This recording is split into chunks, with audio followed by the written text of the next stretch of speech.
Steve Jobs est devenu l'un des hommes d'affaires les plus prospères de tous les temps grâce à sa capacité de concentration. Mais même lui ne savait pas vers où se concentrer.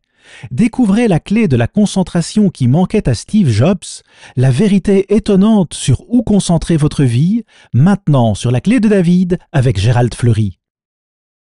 Bonjour à tous. La corporation Apple est devenue l'une des plus grandes entreprises jamais créées dans ce monde.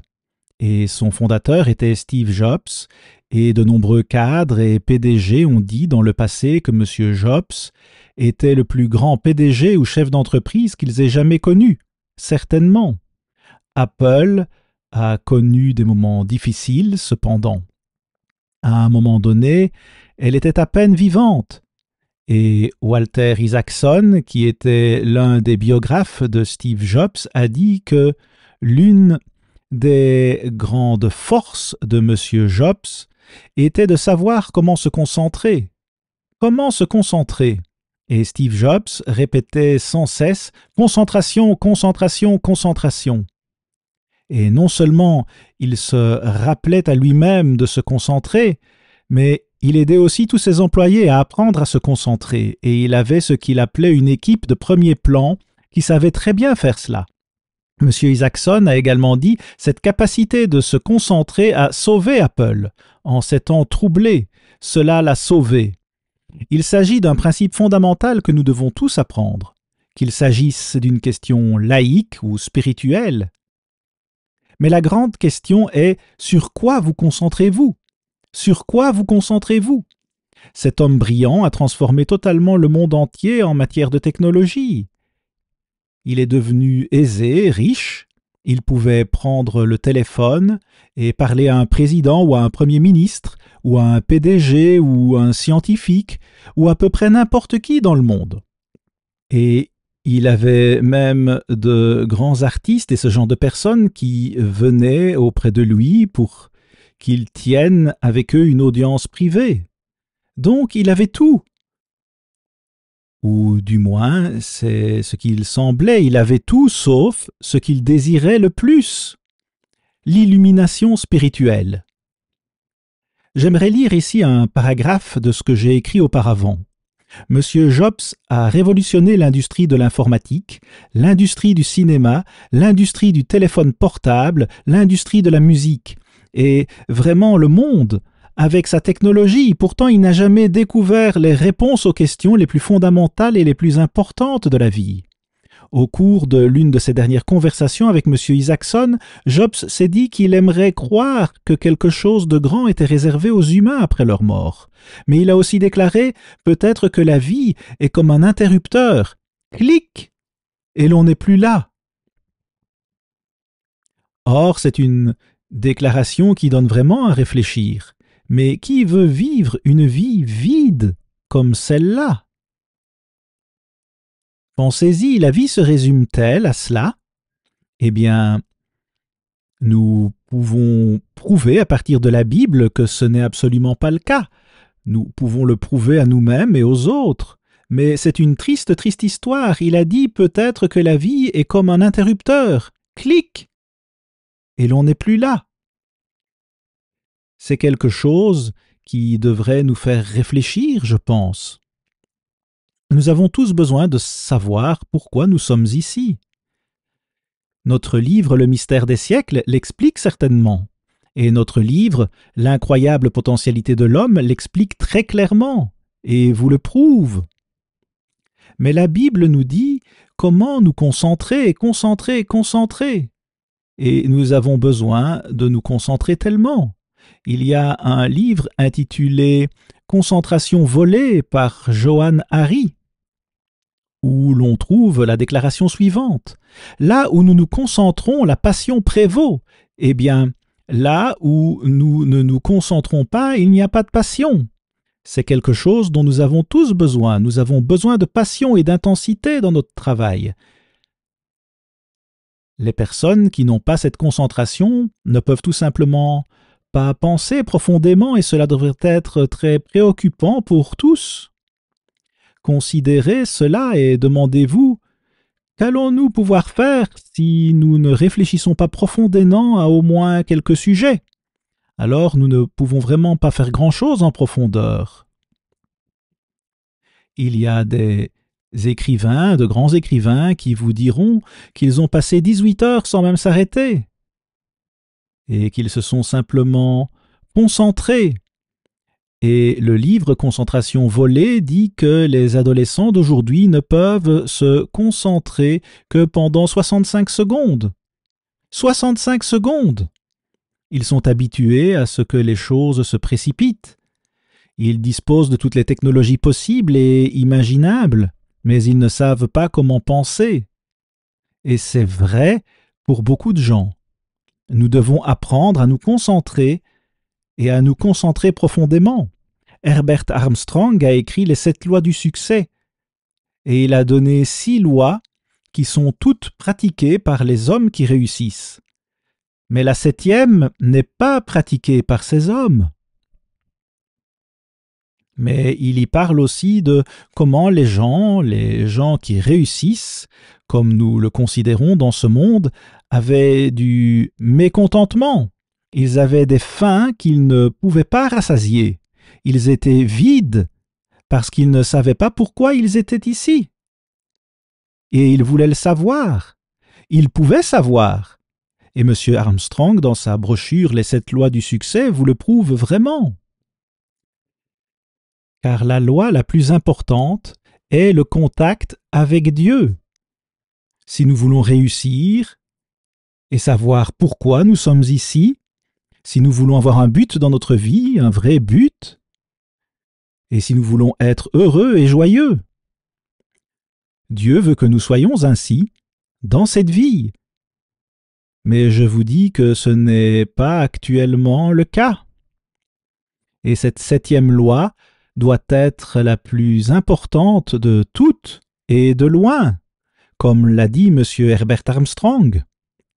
Il a dit « J'ai réservé pour la fin cette 7e loi, parce que c'est la toute dernière que les hommes sont disposés à reconnaître et à mettre en pratique, et parce qu'elle est la première qui rende possible une réussite réelle. Je désire donc l'exposer en dernier afin qu'elle reste mieux gravée dans l'esprit du lecteur. Où devrions-nous nous tourner pour combler ce vide? Comment pouvons-nous le combler? Sur quoi devrions-nous nous concentrer?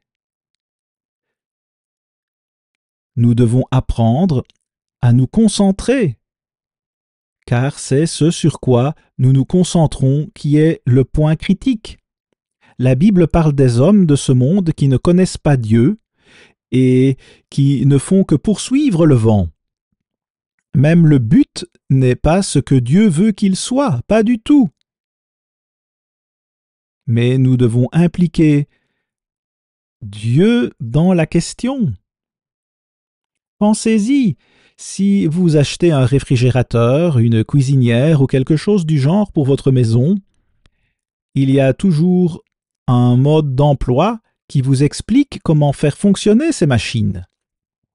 Est-il possible que nous soyons ici sur cette terre, la plus grande création que vous puissiez imaginer, et que Dieu ne nous ait pas donné de mode d'emploi? À une certaine époque, un homme du nom de Bruce Barton écrivit le livre que personne ne connaît en parlant de la Bible. Le livre que personne ne connaît, vous voyez, Dieu ne vous forcera jamais d'accepter sa religion, il ne le fera pas. Il nous a donné une agence morale libre et nous devons choisir, nous pouvons choisir entre 2 voies. Nous pouvons choisir la voie de Dieu qui mène au vrai succès, ou nous pouvons choisir la voie de la vanité, de la cupidité et de l'égoïsme. Mais nous devons choisir. Dieu vous oblige à choisir. Ensuite, si vous regardez Deutéronome 30, verset 19, il dit « Choisis la vie ».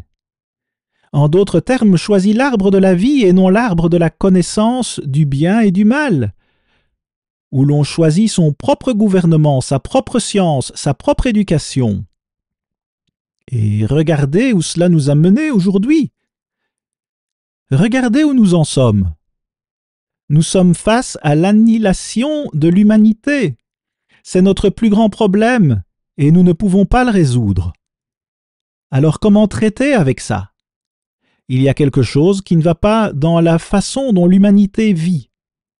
Toute l'humanité est confrontée à des problèmes très très insolubles, à moins que Dieu n'intervienne, ce qu'il est sur le point de faire, bien sûr. Mais si vous vous concentrez et que votre esprit se focalise sur la bonne loi du succès, alors vous serez heureux et joyeux. Et c'est une promesse de Dieu. Il vous donnera cela, la vie abondante. Il veut que nous l'ayons tous, mais peu de gens l'ont. Notez Luc 11, versets 34 à 36. Voici ce qu'il dit. « Ton œil est la lampe de ton corps. Lorsque ton œil est en bon état ou focalisé, tout ton corps est éclairé. » Lorsque vous voyez des gens dans ce monde, avez-vous l'impression qu'ils ont vraiment une vie pleine de lumière? Pleine de lumière? Leur corps est-il simplement plein de lumière? Non, vous voyez beaucoup d'entre eux remplis de ténèbres, et tous sont dans les ténèbres, à l'exception d'un petit troupeau que Dieu a choisi dans ce monde pour être les prémices et régner avec Jésus-Christ sur son trône quand il reviendra bientôt. Et nous serons là à régner avec lui pour l'éternité sur le monde entier et l'univers entier si nous suivons sa formule de réussite. Le verset 35 poursuit « Prends donc garde que la lumière qui est en toi ne soit ténèbres. Si donc tout ton corps est éclairé, n'ayant aucune partie dans les ténèbres, il sera entièrement éclairé, comme lorsque la lampe t'éclaire de sa lumière. » Alors vous pouvez tout voir, et vous savez où concentrer votre vie. Aujourd'hui, je vais vous parler de vers où il faut se concentrer dans la vie. Et oh, comme ce sujet est important! Matthieu 25 a également des mots à dire à ce sujet. Mais lisons Matthieu 6, verset 19. « Ne vous amassez pas des trésors sur la terre où la teigne et la rouille détruisent, et où les voleurs percent et dérobent. Mais amassez-vous des trésors dans le ciel, où la teigne et la rouille ne détruisent point, et où les voleurs ne percent ni ne dérobent. Car là où est ton trésor, là aussi sera ton cœur.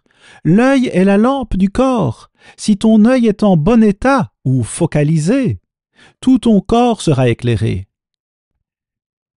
Mais si ton œil est en mauvais état, tout ton corps sera dans les ténèbres. Si donc la lumière qui est en toi est ténèbres, combien seront grandes ces ténèbres? Nul ne peut servir deux maîtres, car ou il haïra l'un et aimera l'autre, ou il s'attachera à l'un et méprisera l'autre. Vous ne pouvez servir Dieu et Mammon. Vous ne pouvez pas servir Dieu et l'argent. Vous ne pouvez pas faire cela. Vous devez vous concentrer sur l'un ou l'autre. Cette concentration est certainement la clé, mais où concentrer votre vie? Où est-ce que c'est? Or, Steve Jobs n'a pas vraiment concentré toute sa vie sur l'argent, et cela l'a rendu encore plus prospère parce qu'il avait toujours un but, et il voulait toujours un produit qui soit parfait selon lui. Des ordinateurs qui soient parfaits et attrayants, et il avait à peu près le seul dont l'on dirait qu'il avait une personnalité. Les gens étaient heureux de la voir, et ils aimaient la voir, et il était beau à l'intérieur et à l'extérieur, et ils aimaient la voir là sur leurs genoux ou sur leur bureau. Mais il essayait toujours de créer un nouveau produit génial. Et il avait une excellente équipe qui était solide et savait comment se concentrer. Il leur a appris à se concentrer s'ils ne le savaient pas, mais il n'aurait probablement jamais engagé quelqu'un qui ne pouvait pas se concentrer. mais il leur a appris beaucoup plus sur la concentration et sur la façon de fabriquer des ordinateurs qui sont les meilleurs du monde. Et c'est ce qu'il a fait. Il les a poussés à le faire. Voici une citation du livre « Devenir Steve Jobs ». Un jour, je lui ai demandé s'il en était venu à apprécier le processus de création d'entreprise, et il a semblé penser que c'était une question peut-être pas très intelligente. Alors il a dit « Écoutez, en ce qui concerne la création d'une entreprise, le seul but pour moi est de faire de grands produits, ou de faire un grand produit. C'est tout, ce n'est pas une question d'argent pour moi, mais c'est une question de produit. » Mais il s'est donné à cela avec passion, et voilà ses fruits. Mais il n'a toujours pas impliqué Dieu dans la question. Et il avait, bien sûr, ce résultat final, et ce n'est pas ce que nous voulons. Il était concentré, mais il n'était certainement pas concentré sur Dieu et sur ce que Dieu veut que nous voyions afin que nous ayons une vie heureuse, une vie passionnante, et non pas quelque chose comme un interrupteur, ça fait clic et c'est la fin. C'est une tragédie de l'homme d'aujourd'hui. Cela ne devrait pas être ainsi. Adam et Ève ont dû choisir et Dieu leur a dit de choisir la vie, pas la mort. Mais ils n'ont pas voulu suivre la voie de Dieu et l'écouter. Et ils ont fini par entraîner toute l'humanité dans cette direction. Et nous allons encore dans la même direction aujourd'hui. Et nous sommes confrontés à notre plus grand problème, celui de la survie de l'humanité. Et nous ne choisissons toujours pas Dieu. N'est-ce pas ce dont nous avons le plus besoin? La plupart des gens ne font pas ce choix, c'est certain. Remarquez ce que dit Ésaïe 28 et verset 9. « À qui enseignera-t-il la connaissance? Et à qui fera-t-il comprendre ce qui est annoncé? À ceux qui sont sevrés du lait, arrachés aux mamelles. » C'était un grand chef d'entreprise. Il a créé la plus grande société et il était peut-être le plus grand PDG de tous les temps. Mais il ne savait pas comment laisser Dieu l'enseigner. Et il n'a pas choisi de laisser Dieu l'enseigner. Le grand éducateur, c'est Dieu, et Dieu veut enseigner à chacun d'entre nous. Et il nous dit comment il le fera. C'est quelque chose que nous devrions vraiment développer en permanence. Une chose que Steve Jobs a faite, c'est qu'il a acheté une entreprise appelée Pixar, et il a beaucoup appris sur la direction, sur la façon dont les gens fonctionnaient, et il se donnait vraiment des idées. Et ils étaient tous enseignables. Ils devaient être enseignables pour travailler là. Steve Jobs a donc appris plus sur la direction là-bas que partout ailleurs.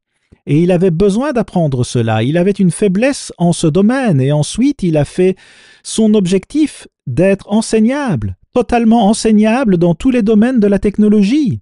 Et il était bien totalement enseignable. Or, c'est ce que nous devons être spirituellement. Nous devons nous concentrer sur le fait de laisser Dieu nous enseigner, nous apprendre à vivre. Et comment profiter vraiment de la vie et comment réussir vraiment et avoir toutes sortes de prospérité et de santé et toutes les bénédictions que Dieu veut nous donner. Et Steve Jobs avait cela et beaucoup d'employés qui pensaient la même chose et voulaient le suivre. Il était tellement concentré, est-il dit dans Devenir Steve Jobs, qu'il était intense, patient et impatient à la fois. Mais il était passionné. Il avait une vraie passion, parce qu'il avait appris à se concentrer. Et si vous ne pouvez pas vous concentrer, il n'y a pas de passion. Nous devons apprendre cela. et c'est pourquoi vous ne voyez pas autant de passion aujourd'hui dans l'humanité. Ils ne sont pas concentrés. Même dans les affaires, ils ne sont pas souvent concentrés. Mais ils pourraient réussir dans ce domaine et avec Dieu aussi, car il y a certainement des récompenses pour avoir du succès dans ce monde. Mais il avait une équipe de premier plan, tout comme Dieu choisit aujourd'hui une équipe de premier plan qui sont appelés les prémices, et il les prépare à régner sur ce monde et sur l'univers pour toujours, s'ils tiennent compte de ce qu'il dit aujourd'hui dans le monde mauvais de Satan. Ce qui n'est pas toujours facile, c'est difficile. Et ça devrait l'être, c'est la seule façon de construire le caractère nécessaire pour régner sur le monde et l'univers. Mais quelle récompense! Quelle récompense Dieu veut nous donner! Et il la donne à ceux qu'il appelle aujourd'hui, qui se soumettent à lui, et il les bénit de toutes les manières. Mais Steve Jobs avait vraiment une équipe de génies, et il est devenu totalement enseignable. Vous voyez, si nous laissons Dieu nous enseigner, nous sommes totalement sevrés de l'homme et de ses raisonnements, même des nôtres. Dieu dit dans Ésaïe 1, « Venez et raisonnons ensemble ». Dieu veut que nous raisonnions comme lui, que nous ayons le succès qu'il a, que nous soyons le grand créateur comme lui. Et il se recrée dans l'homme. C'est incroyable. Juste incroyable. Mais nous devons être enseignables. Nous devons être enseignables. Permettez-moi de vous lire rapidement un autre verset, Ésaïe 66, verset 2. « Toutes ces choses, ma main les a faites, et toutes ont reçu l'existence, dit l'Éternel. Voici sur qui je porterai mes regards, sur celui qui souffre, et qui a l'esprit abattu, sur celui qui craint ma parole. » Cet homme tremble simplement devant la parole de Dieu.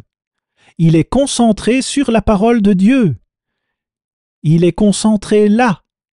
Dans Matthieu 4, verset 4, il est dit que nous devons obéir à toute parole qui sort de la bouche de Dieu. C'est l'Ancien Testament et le Nouveau Testament, chaque parole qui sort de la bouche de Dieu. Il veut que nous la comprenions et que nous la connaissions. Mais nous devons être concentrés au point de trembler devant sa parole. Est-ce de la passion? Cela ne signifie pas être toujours effrayé par Dieu. C'est simplement la crainte de désobéir à Dieu et d'être maudit parce que les malédictions arrivent si nous transgressons en ne choisissant pas l'arbre de vie et en ne permettant pas à Dieu de nous diriger, nous guider et nous aider. Il regarde cet homme, il regarde l'enfant, Matthieu 11, verset 25. Il n'appelle et n'enseigne que les enfants, ou les personnes qui sont comme des enfants, qui écouteront et sont enseignables, et seront ravis d'avoir Dieu pour les guider dans toutes les facettes de leur vie. Regardez combien d'échecs il y a dans l'homme, chaque homme. Et il ne devrait pas en être ainsi. Nous faisons tous des erreurs, et nous avons besoin de l'aide de Dieu certainement. Steve Jobs disait qu'il voulait laisser une trace dans l'univers, et il avait ce genre d'ambition, ce genre de passion, et il citait aussi souvent Wayne Gretzky. Il a dit « On ne patine pas vers où se trouve le palais, on patine vers où il va se trouver. » En d'autres termes, il avait une vision, il avait une passion qui lui donnait une vraie vision, et il a connu le succès comme personne ne l'avait jamais connu auparavant. Et vous pouvez lire Matthieu 6, verset 33, où il dit de chercher premièrement le royaume et la justice de Dieu, et toutes ces choses vous seront données par-dessus. À la semaine prochaine, ici Gérald Fleury, au revoir les amis.